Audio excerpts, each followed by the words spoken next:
A very good afternoon, Prime Minister and Chair Lady of the Emergency Operations Center, the Honorable Severia Jacobs, ESF 7 Coordinator and Secretary General of the Ministry of Public Health, Social Development and Labor, Ms. Joy Arnell, our invited guests representing the St. Martin Medical Center, General Surgeon and Medical Director, Dr. Felix Holliday, epidemiologist, Ava Lister-DeWeaver, and ESF 10 representative and head of the Economy, Transportation, and Telecommunications Department under the Ministry of TIAT, Ms. Valia Pontiflet.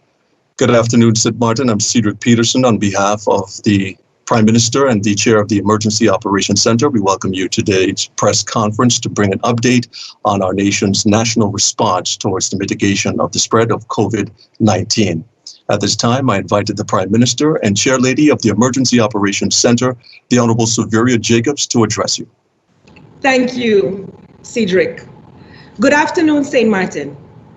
Due to the coronavirus pandemic and the resulting lockdown, many of us, including myself, attended our Easter celebration services online. It was different, but it was most definitely uplifting. The way we fellowship with our family and friends has been via a screen or telephone as we stay at home to ensure our own safety. However, let us not forget what Easter is all about. Easter is about three fundamental beliefs: faith, hope, and love. It is in this faith that we know that whatever struggles we go through today, this too shall pass. It is with the hope that we have today in our medical teams and the faith in them on the front line every day fighting to save lives around the world and also right here at home that I say, thank you, God. Moreover, it is because of that love that those volunteers risk their lives daily to distribute food and care products to those in need. For many of us, Easter Sunday is a holy day where we celebrate the love of Christ who died for our sins. And on this day, it is commemorated in history, he rose again. Luke chapter 24, verse 6 and 7 says, he is not here, he has risen. Let us not forget that God's mercy has also been and will continue to be upon this nation. He will not leave us nor forsake us.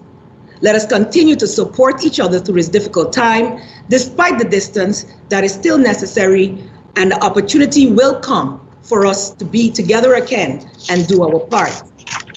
Whatever your religious views might be, I wish each and every one of you a blessed Easter. I have a vision for St. Martin, that all our citizens and everyone in St. Martin as a country would be afforded maximum growth, where family is at the core of society and is strengthened to promote a high moral and cultural value, including love for self and your fellow man, where high character and motivation, as well as integrity to contribute to the development of self and country. I seek to empower the people of St. Martin to realize your own strength and your purpose, to determine your own life journey through education, work experience, entrepreneurship, and artistry. Whatever you dare to dream as people of St. Martin is possible. You just have to believe. And I believe that is what faith calls for.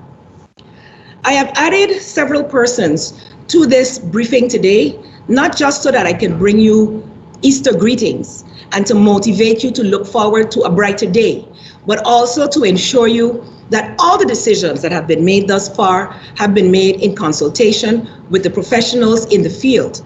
And as such, I have invited them to address you today as well as to update you on their respective responsibilities. I thank you for listening with an open mind and for thinking along, as I've seen many contributing many valuable ideas which are already in planning and will come to fruition as the days go by. I ask you as good corporate citizens to look out for yourself, but also for your fellow man, as many people of St. Martin have been doing. I want to say thank you. I want to say thank you in advance, thank you during, and at the end, we will all be able to say Thank you, Lord, for bringing us through a very difficult time. That's my opening statements for now, and I will return after all of the professionals have spoken. Thank you. Thank you very much, Prime Minister, for your opening remarks. At this time, I invited the representative of the St. Martin Medical Center, General Surgeon and Medical Director, Dr. Felix Holliday, to address you. Dr. Holliday? Good afternoon, everyone, listeners here today in the Republic of St. Martin. I'm here on behalf of the St. Martin Medical Center as the Medical Director and General Surgeon. We have been in constant communication with government and all the government entities in order to together address this pandemic of COVID-19. Government have stressed on several different occasions the best method to combat this problem is for early recognition and containment of the disease. We are at the backside of this problem. Whenever the patients attend the St. Martin Medical Center is because they are severely ill. So prevention is the key, and that's why I'm here today again to stress that fact. If we do our best to prevent it, staying at home, doing proper hand hygiene, and trying to limit spreading of the disease, at the end of the course, we all will be triumphant as a nation in Martin. Thank you very much, Dr. Holliday, for your opening remarks. At this time, I'd like to invite the epidemiologist of St. Martin and head of the Department of Collective Prevention Services, Ms. Ava Lister-DeWeaver, to address you. Ava, you have the floor. Good evening, everyone, and happy Easter to you and your families. I wanted to take this opportunity to update everyone on the continued efforts of Collective Prevention Services to identify and contain COVID-19. So as the head of CPS, I would like to start off with some good news that we were able to recruit Dr. Raisa Chunkenfat, who grew up on St. Martin and is a trained physician in infectious disease control. She's hit the ground running early this week already and will be working closely with CPS to provide her additional expertise in infectious disease and epidemiology. Dr. Chunkenfat will be assisting us over the next few months, and we are excited to have her on board. In terms of COVID-19 case updates, as of today, there are now 52 confirmed cases. And I just wanted to reiterate that all persons who are tested positive have and continue to be monitored by CPS daily. As part of contact tracing, CPS also ensures that we gather the necessary information from each case to capture all persons that they were in contact with. In addition, over the weekend, the team at CPS finalized our approach for the community outreach initiative for testing. So medical staff were oriented to the work of CPS as it pertains to COVID-19 response, and we are now working to get out into the community, hopefully early this week, so that we can start our testing campaign. Unfortunately, a drawback is due to low supply of the test kits for COVID-19 on the island, and just the flight logistics between St. Martin and Guadeloupe, testing was not able to be carried out this weekend. However, these activities will commence tomorrow as the kits are expected to be on island this week. I thank you all for listening and look forward to questions later on. Thank you very much, Ava, for your opening remarks. At this time, I invited the representative of the Emergency Support Function Group Number 10 and head of the Economy, Transportation, and Telecommunications Department within the Ministry of TIAT, Ms. Valia Ponteflet, to address you. Valia, you have the floor. Good evening and happy Easter to one and all on St. Martin and abroad. This evening, I would like to touch on three main topics. The first being the arrangements regarding access to cash for our citizens. The second being the supermarket order and delivery services. And the third being arrangements with regards to the bakeries on the island. As it pertains to the first point, I would like to inform that arrangements are being made with various banks on the island to allow seniors and welfare recipients to receive access to their funds during the course of this week. As it pertains to persons who have not had a chance to cash their paychecks as a result of the 2-week shutdown, discussions are also ongoing to see how the banks can work with the employers to facilitate cashing the company's payroll. Further announcements will be made once these arrangements have been finalized with the respective banks. As it pertains to point number 2, supermarket order and delivery services, despite the apparent hiccups experienced thus far in the order and delivery services, a decision was taken to allow the grocery stores the opportunity to work out these kinks and improve the delivery services this week, or continue the delivery services this week, continue and improve.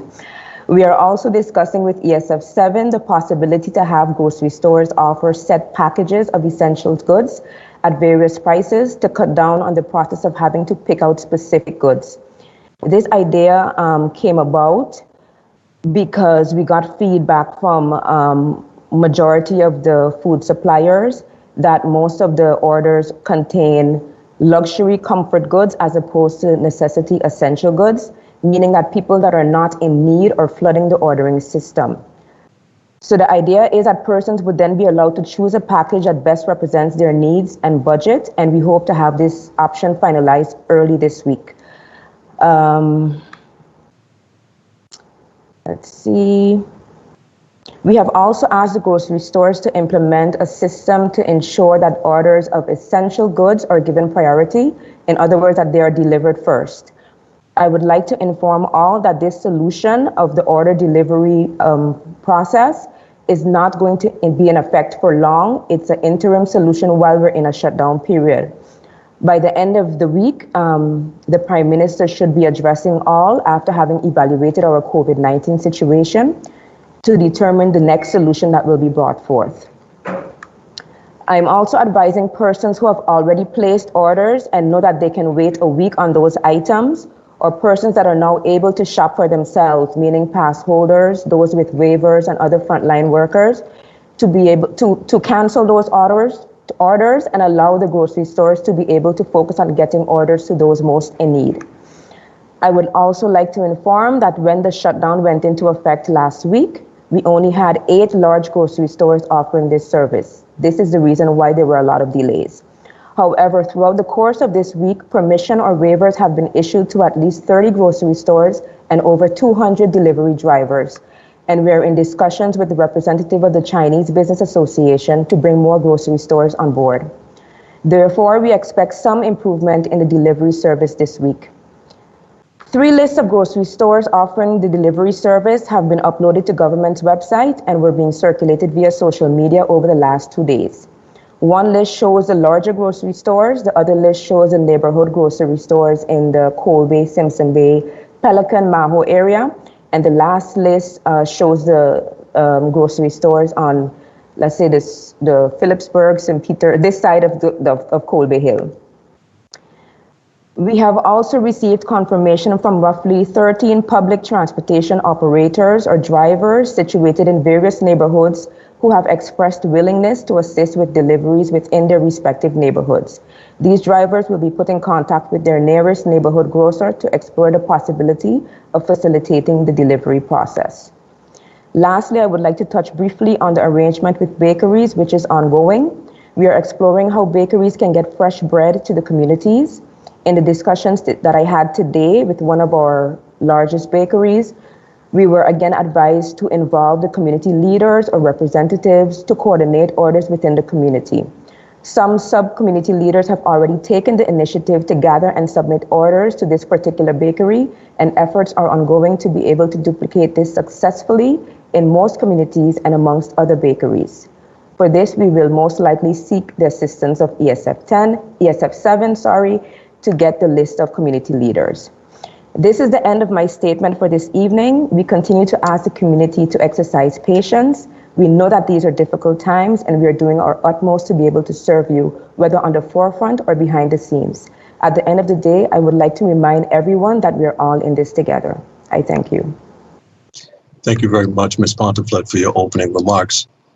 And our final speaker for this afternoon, I invited the representative and coordinator actually of the Emergency Support Function Group number 7 and Secretary General of the Ministry of Public Health, Social Development and Labor, Ms. Joy Arnell, to address you. S.K. Arnell, you have the floor. Thank you, Cedric. Good evening to St. Martin, all St. Martiners. I wish everyone Easter blessings at this difficult time. I pray that everyone stays safe and remain healthy. ESF 7 is working diligently to get persons help. We have a listing of 9,000 plus persons, and there are more persons registering at a consistent basis.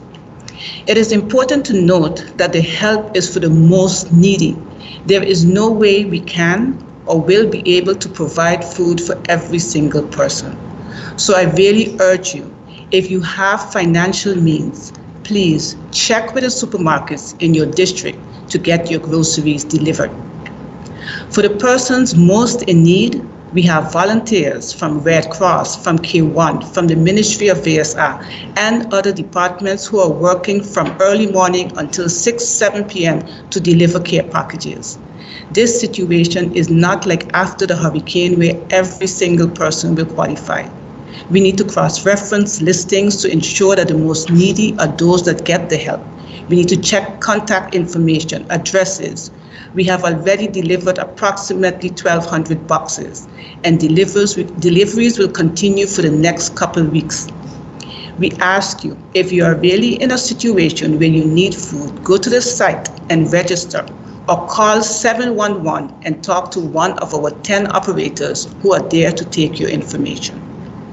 We thank the community leaders who are out in the community trying to ensure that the most needy are identified.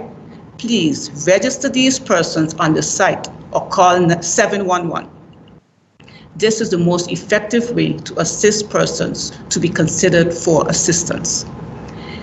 As was stated just now by our ESF 10 coordinator, when the banks are organized and they are able to receive persons, 711 line will also be used to take the information for persons who need cash to cash their checks and to help facilitate this process to get their waivers to get to the bank. So 711, our operators are there to assist you, and we really look forward to assisting as many people as possible.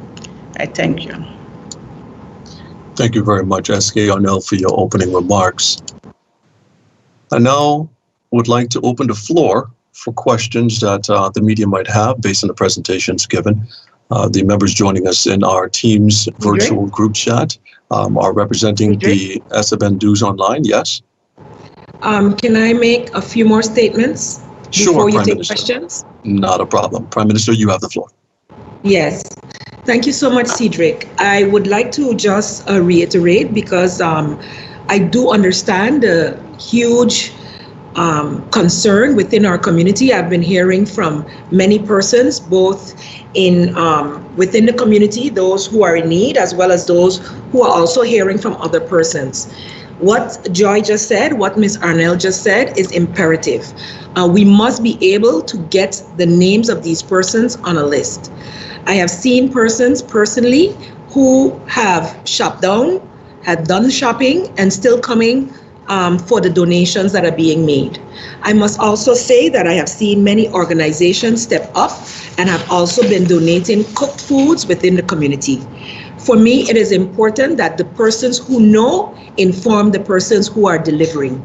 So that information that Ms. Arnell just gave out, the 711 number, to ensure that persons who were not able to register online get that opportunity to have their name listed, is very, very important. We are not daunted by the numbers that are coming in. It just means we need more hands on deck to get the food to you.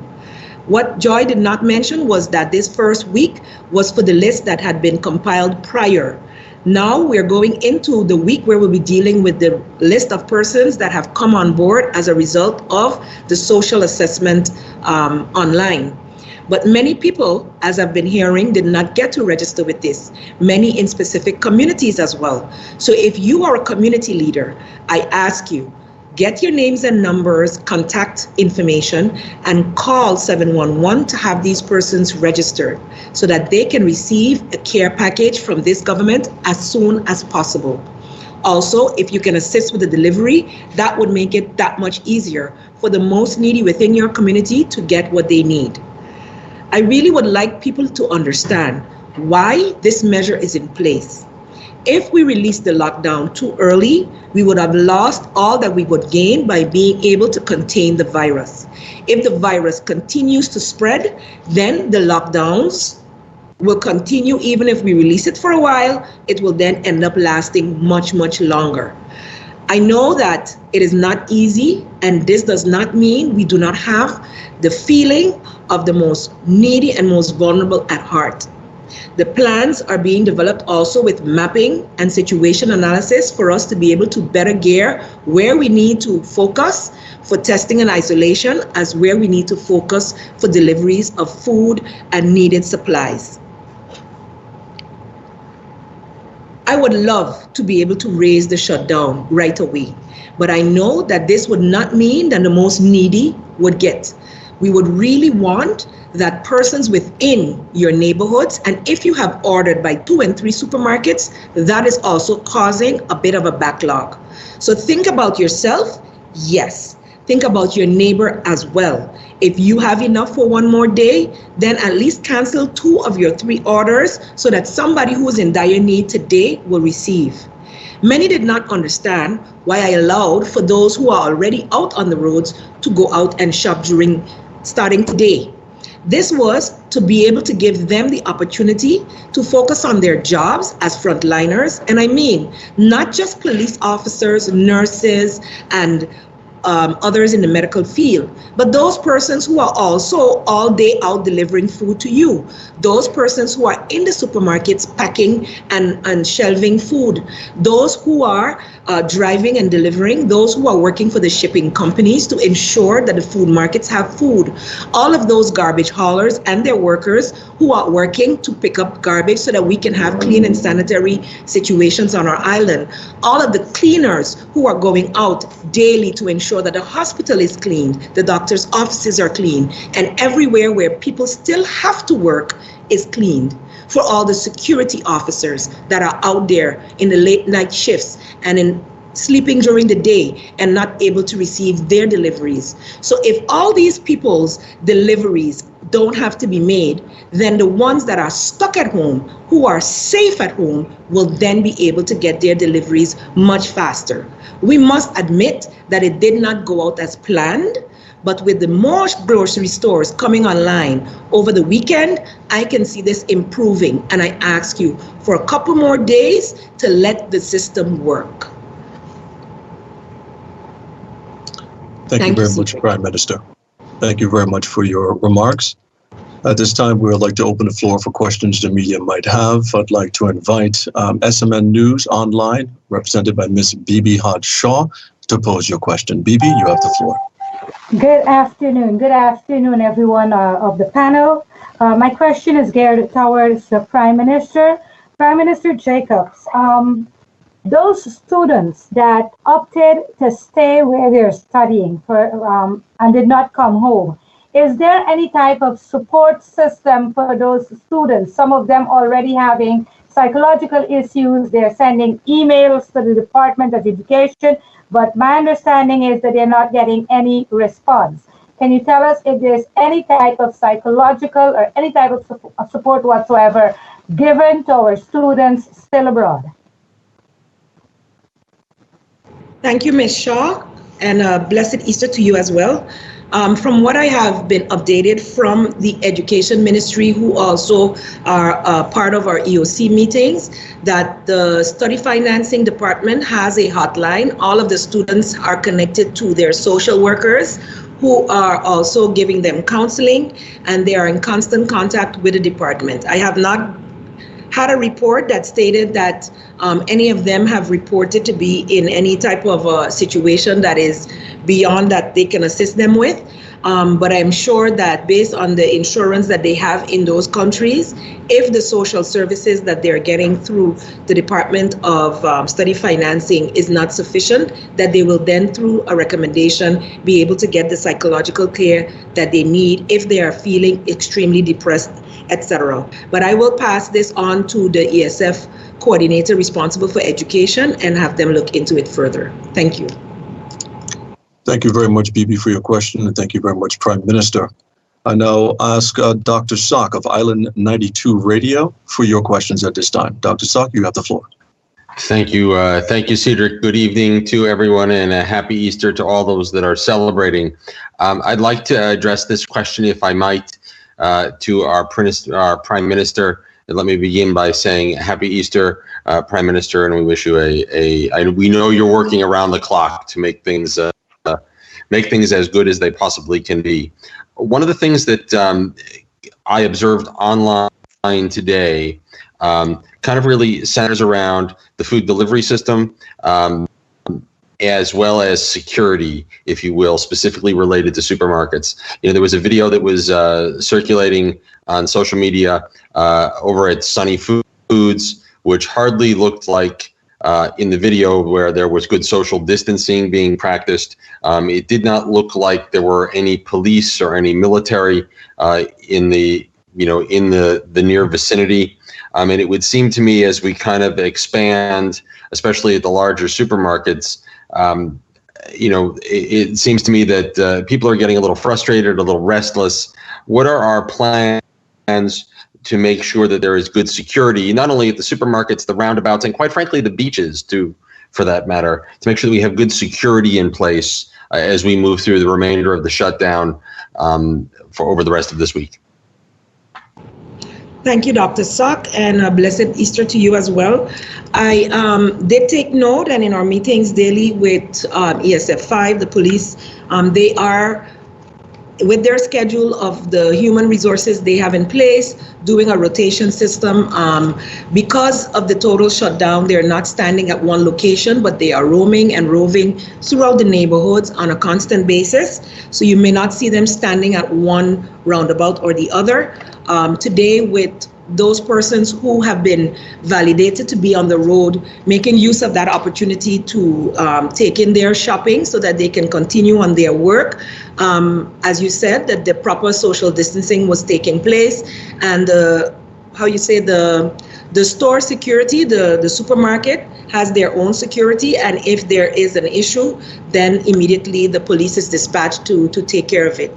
I did not have any reports today of any disturbances, as those persons already having that opportunity are the ones who are on the roads, let's say anyway, and have already identified themselves via their passes or waivers as being necessary and essential services. So I have not received any reports today that there was any skirmishes. I understand that some persons wanted to go who did not have passes, and that would of course pose a problem. I do not know how it was handled just yet, but I'm sure that when I get an update later this evening, I will be able to hear how that is being dealt with and what the plans of the police are, together with the security of the supermarkets, in dealing with this. And that is one of the reasons too, Dr. Sock and the people of St. Martin, that you do not want to just have a day that, okay, it's open now. What I can tell the public of St. Martin, because I've seen that question also coming in, is that once we decide that, okay, the lockdown will end on this date, then we will move into a staggered approach so that not a complete flocking and movement of peoples all over at one time.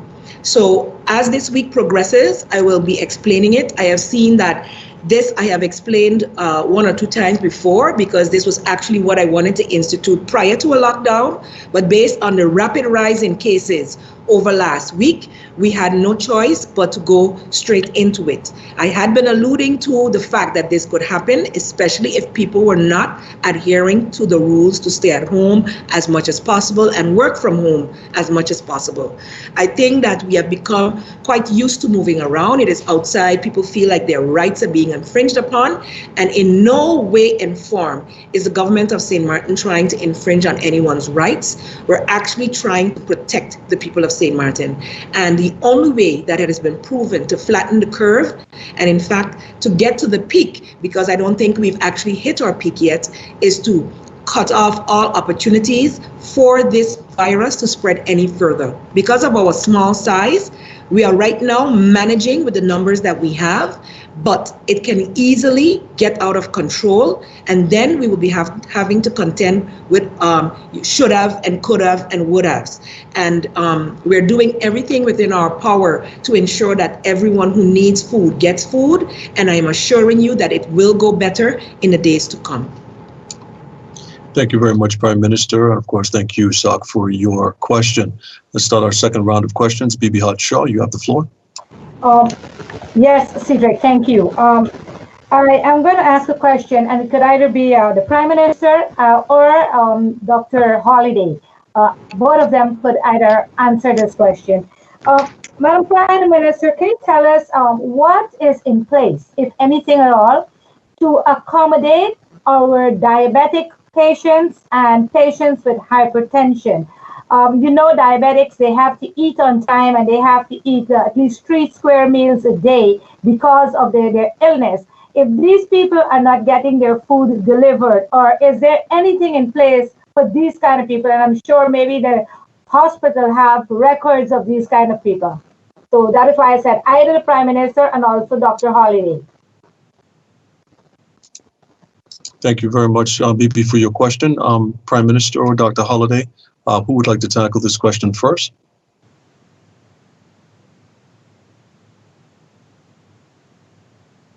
Dr. Holiday?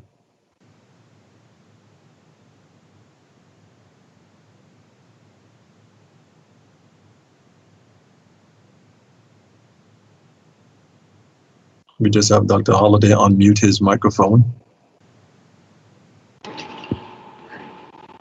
Okay. Regarding the medical part, I think from the hospital side and also from the side of the medical professionals, the service to the patients, those at risk, diabetic patients and hypertension patients, those services has remained in place. All general practitioners has stepped up to the plate in making sure they're accessible to the patients. The pharmacies also have issued the on-call hours that they are available to distribute these medications. As regards to the patients, of course, coming to the hospital, all essential care for patients with diabetics, hypertension, patients on dialysis, patients receiving chemotherapy for cancer treatment is still in place. So we continue to provide that essential care for those people in the population that are most at risk with this COVID-19 pandemic. Thank you very much, Dr. Holiday. And Bibi, thank you for your question. In this second round, Sok, Island Naidu, you have the floor. Thank you very much, Cedric. Not necessarily germane to some of the discussions we've been having this evening. One of the questions I keep getting over and over and over again is the status of our airport and the status of the resumption of commercial traffic to Princess Juliana, as well as will there be any additional repatriation flights in the future? And I'm not sure who's best to answer that question, but it is a question that I get over and over and over again from our listeners, and I thought I would bring it forward this evening. Dr. Sok, were you posing that to the Prime Minister? I think that our Prime Minister might be the best person to ask, yes. Okay, thank you very much. Prime Minister? Yes, I would like to have Valia answer that question. I know that we're having flights organized, and I believe KLM has a flight coming or leaving this week. I'm not sure the exact date, but ESF 10 is in charge of the flight schedules and keeping the persons who are visiting apprised, as well as the embassies. And so I will ask Valia to answer that question. Thank you. Okay, unfortunately, I don't have the information on hand. So what I can do is actually liaise with my fellow colleague within ESF 10, Ms. Mei Ling Chun, who deals directly with the different embassies and consulates to arrange the flights to repatriate persons or get persons out, evacuate persons and so forth, that whole process. And then I can have a statement written up and sent to you on what exactly the status is. Also, I can add, Dr. Sock, that once we have flights, because I did see an advertisement going out, once there are flights, they will be put on the government website and on their Facebook page so that people can know. And I believe that they're also being contacted by the consulate themselves, because they have been contacted by the consulate to organize flights for them. So those persons would get that information also via the consulate. But once flights have been arranged, they will be posted on government's Facebook page and website. Thank you very much, Prime Minister, for your response, and Valia for yours as well. And of course, Sock, for your question. Let's head into the third round of questions, beginning with Bibi Haj Shaw, who has a follow-up question, and then she'll, of course, pose her third question for this round. Bibi, you have the floor.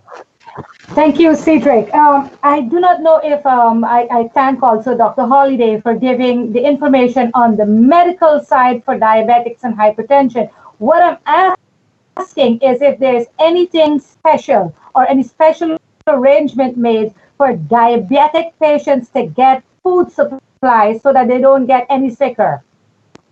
So that's the follow-up to the second question. And my third question, Madam Prime Minister, can you tell us or elaborate a little bit on the monies we're expecting from the Netherlands?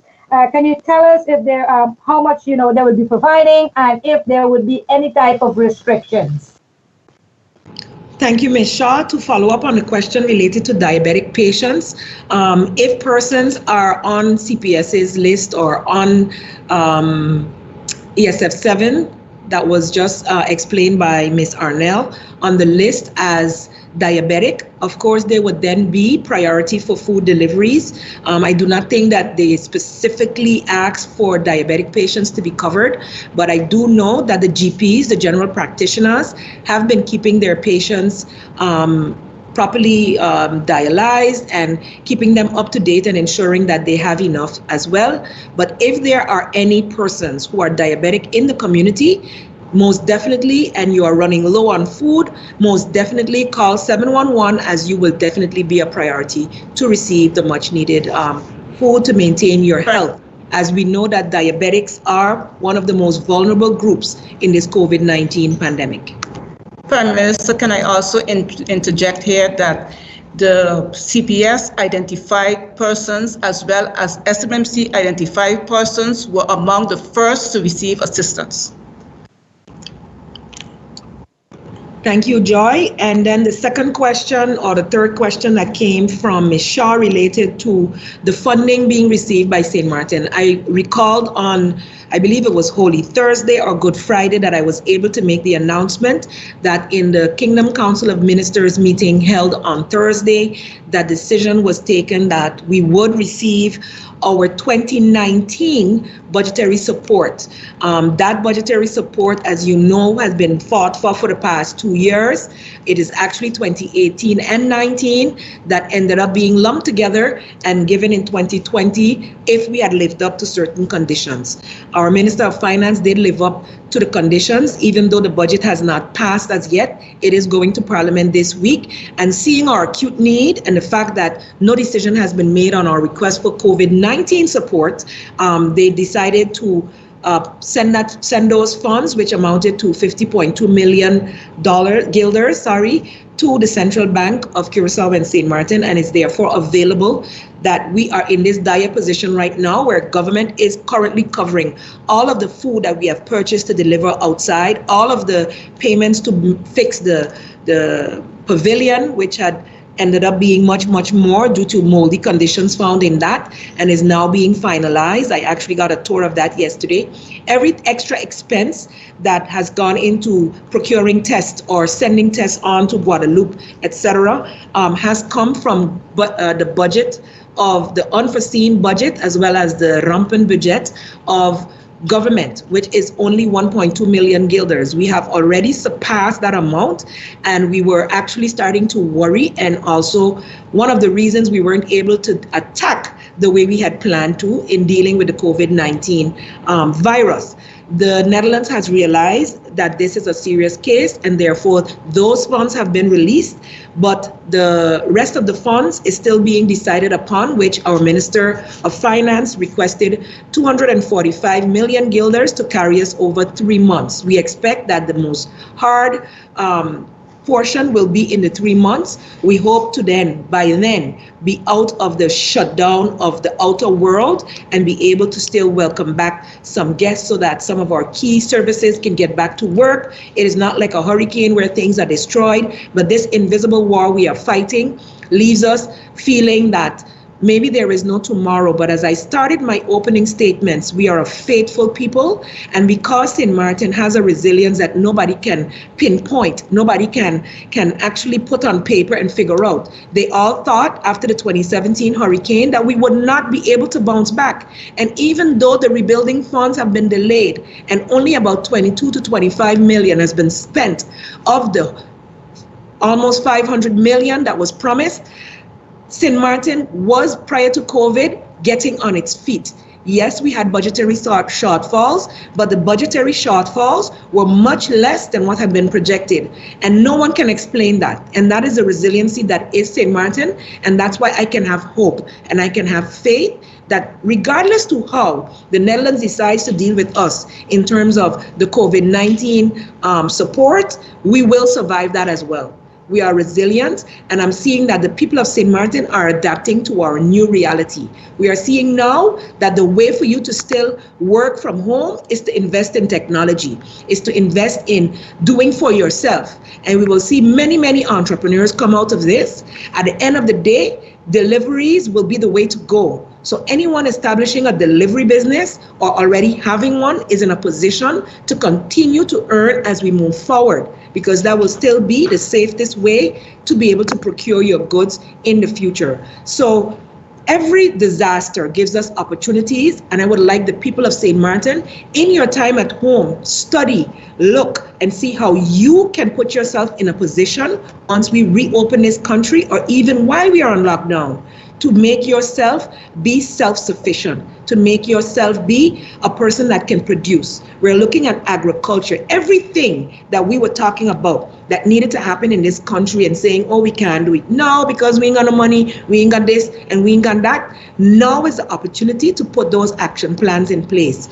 Everybody can now start to cultivate their own backyard garden. And you can go online, or you can get some tips from our local gardeners and farmers. And then you will have food growing in your yard, and you will be able to pick up your sweet potato and eat. I am not saying that we have to do that. Some of us live in apartments.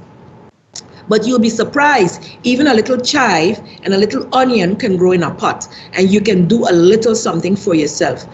I don't know what your strength is, and I know I'm going far from the question, but we as a country, we've been saying we want to be a country, and other independent countries are relying on other larger countries to get funds during this period. But we are not qualified to get those funds. We have to go through the Netherlands to get whatever we want, even if it's EU funding or other funding. The World Bank would like to give us the money that they are giving Dominica and others, but they cannot, based on the fact that we belong to the kingdom. So our only option is to go through the Netherlands. And if the Netherlands opts to give us conditions to receive funds, we have to decide as a country, are we going to take those conditions or not?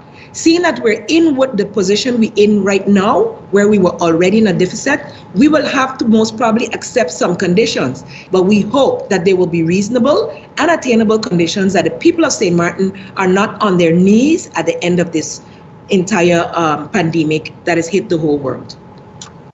Thank you very much, Prime Minister. And Bibi, thank you very much for your question. Final question goes to Island 92. Sak, you have the floor. Thank you very much, Cedric. This goes to the Prime Minister, and this is not an easy question to ask, but I'm going to be as blunt as I can, so bear with me. The decision to suspend all alcohol sales has been a shall I say, at the very least, an unpopular one, and you know, and what concerns me is we do have a lot of folks on the island that have various addictions, alcohol being one of them. There are medical problems that come with not being able to get your choice, so to speak. Have we given some thought to that? Have we given some? Have we banned all alcohol sales? Beer, wine, and the hard stuff. I'm just trying to make sure that our residents and our citizens understand the rationale behind the decision and what it means. Thank you, Dr. Sock. We're a very social community, and I understand that sometimes it plays a large role in our society, in our culture, etc. But we were getting, and I'm sure that in previous press conferences and briefings, you may have noted that there were reports that abuse in the home was on the rise. Of course, people are under stress, and we were advised, I was advised that the use of alcohol exacerbates the violence in the home, and we wanted to diminish that. Many children and others within the home need protection. Sometimes people are like, the abusers are outside, and sometimes, for the most part, if you've come from the education background, you would know that a lot of abuse takes place between the four walls of our homes, and our culture of silence keeps it ongoing. So the children are not in school, they cannot report, there is no one to report to. And even though we've put out a hotline number, which I don't know off the top of my head, I'm ashamed to admit, but I will ensure that it is put out there when this is rebroadcast and on government's website page. It has been promoted over the past couple of weeks because in the last press conference, it was said to Chief John that there's a rise in abuse in the home. We would like to do our very best to protect everyone. We cannot protect people inside their homes unless they give us a call. But the reality is that alcohol is a vice for some, but it can also lead to aggressive behavior in others. And therefore, for the greater good of the community and the fact that we are not able to see inside the walls of the homes to who are being abused as a result, we have put a temporary ban on the sale of alcohol. And that is the rationale behind it, and is merely, again, for the protection of our community. And that includes, Prime Minister, all alcohol, beer, wine, the hard stuff, everything. I did not put out any definition, so I believe once it has alcoholic content, that all alcoholic beverages will be curtailed for the moment. I must add also that the shopkeepers, even though they're the ones making the money, were quite alarmed that more persons were ordering alcohol than essential items. And that's why Valia just now, and I mean, we could have gone real extreme and said you can only order this, this, and that, similar to what we're giving in the food boxes, because this is a crisis time. And in order to cut down on the amount of time running around the grocery store by the employees to fill up baskets with all types of frivolities, we would then be able to spend the time to ensure that the majority of the population at least had the basic necessities in their homes for eating, for cleansing, for sanitation and hygiene. And that is what is being done with the boxes we're delivering. And that's why we especially want that all grocery stores prepare packages of whether it's $30, $50, $75, $100, $150 that would have key components in it that people can just choose a basket, and it is then easier to facilitate the deliveries at this time. We are not going to be in this state for very long, for much longer, but I'm asking the general public to hold on, hold the faith, find some other vice, read a book, pick up some kind of a hobby online, or, whether it's, fixing something around the house that will take your mind off of your reliance that you may have had on alcohol to be calm. Prayer and meditation helps, and I have found that taking 15 minutes before you wake or get out of bed and before you go to sleep to pray, meditate, and be thankful for what you do have helps a lot to be able to prepare for the next day or prepare for the day ahead. And stopping during that day also to calm your mind and come to a place of acceptance of your own strength helps you to overcome anything that may have controlled you in the past.